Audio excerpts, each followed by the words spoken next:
இன்றைக்கும் அரிசியும் பருப்பும் சாப்பாடு தான். அரிசியும் பருப்பு, மஞ்சத்தூள் இது போட்டு வேக வச்சோமா, அப்புறம் இந்த பக்கம் வெங்காயம், மிளகாய் போட்டு தாளித்து விட்டோமா அவ்வளோதான். ரொம்ப டக்குன்னு சீக்கிரம் ஆகிடும். சாப்பிடவும் ரொம்ப பிடிக்கும். ஏன்னா நம்ம சின்ன வயசில் என்ன சாப்பிட்டு வளர்றோமோ அதுதான் அப்புறமேல அது பிடிச்சி போயிடுது. அப்போ பிடிக்கலன்னு சாப்பிட்டோமாலுமே கூட இப்போ அதுதான் செய்யணும்னு தோணுது. எங்கள் அம்மா வந்து எங்கள் தோட்டத்தில் நிறையா காயெலாம் இருக்கும். ஆனாலும் அது எல்லாமே சேல் பண்ணிவிடுவாங்க. ஆனாலும் பார்க்கும்போது நமக்குமே அது சாப்பிடணுன்னே தோணாது. அது கத்திரிக்காய்லாம் அவ்வளோ கிடக்கும். அதை பார்த்தாவே சாப்பிடணும்னு தோணாது. ஆனால் எங்கள் அம்மாவும் அதே மாதிரி செய்யவும் மாட்டாங்க. பொரியல் இதெல்லாம் அந்த காட்டில் வரதெல்லாம் செய்யவே மாட்டாங்க. மிஞ்சி போனால் பருப்பில் போடுவாங்க. பருப்பும் கத்திரிக்காயின்னு ஒரு டிஷ் பண்ணுவாங்க. அது சூப்பராக இருக்கும். அப்புறம் பருப்பும் பீர்க்கங்காயும் போட்டு ஒன்று செய்வாங்க. அதுவும் சூப்பராக இருக்கும். இந்த மாதிரி தான். எங்கள் அம்மா ஒரு 4 குழம்பே சூப்பராக செய்வாங்க. அதனால் வேறு எதுவும் அந்த பொரியலெல்லாம் நாங்கள் சாப்பிட்டதே கிடையாது.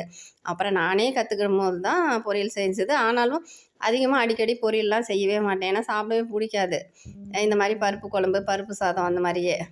அதனால தான் நான் அடிக்கடி இந்த மாதிரி தான் செய்கிறது.